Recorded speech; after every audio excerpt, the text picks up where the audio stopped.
வணக்கம், வாழ்க வளமுடன். Welcome to Food Mom Kitchen. வாங்க, இன்றைக்கி சங்கடகர சதுர்த்திக்கு பிள்ளையாருக்கு நம்ம சும்மா நீர் உருண்டை செஞ்சு படைக்கலாம்.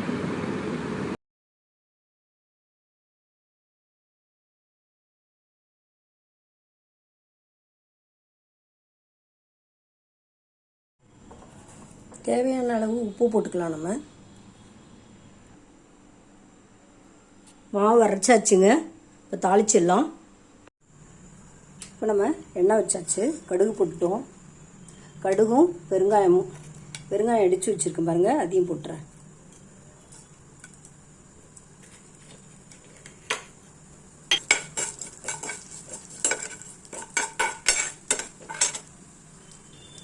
ஒரு ஸ்பூன் நெய் விட்டுப்போங்க, நல்லா டேஸ்டியாக இருக்கும். ஒரு ஸ்பூன் நெய் விட்டுப்போம்.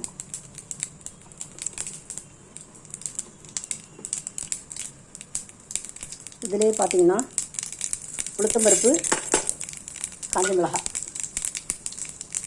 கடலைப்பருப்பு, தேங்காய்,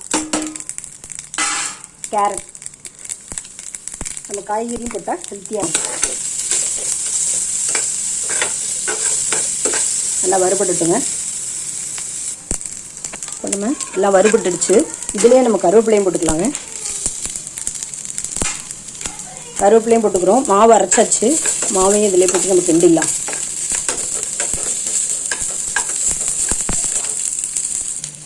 நம்ம புழுங்கரிசி தான், சாப்பாட்டு அரிசி தான் போட்டேன் நான். எல்லாம் அரைச்சிட்டோம், உப்பு போட்டு அரைச்சிட்டோம். இல்லை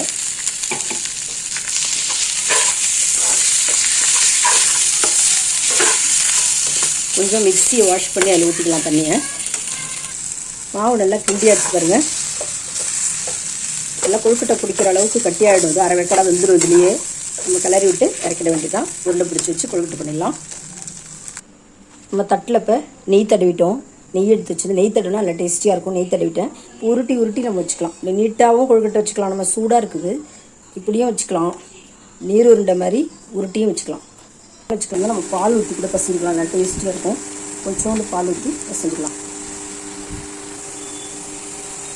நம்ம கொழுக்கட்டை பிடிச்சி வச்சாச்சு. நல்லா வெந்தவொடனே பார்க்கலாங்க.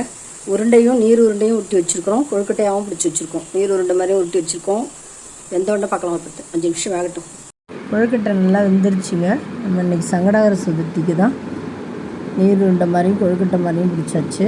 வெந்துருச்சு, உடச்சிடலாங்க. கொழுக்கட்டை ரெடி ஆகிடுச்சுங்க. தேங்க்ஸ் ஃபார் வாட்சிங். நம்ம நெக்ஸ்ட் வீடியோவில் பார்க்கலாம். சாதாரணமாக கொழுக்கட்டை செய்கிறத விட இந்த மாதிரி காய்கறியெல்லாம் போட்டு செஞ்சால் ஸ்ட்ரென்த்தாக இருக்கும். இந்த வீடியோ பிடிச்சிருந்ததுன்னா லைக் பண்ணுங்கள், கமெண்ட் பண்ணுங்கள், ஷேர் பண்ணுங்கள், மறக்காமல் சப்ஸ்கிரைப் பண்ணுங்கள். Thanks for வாட்சிங்கு. நம்ம நெக்ஸ்ட் வீடியோவில் பார்க்கலாம்.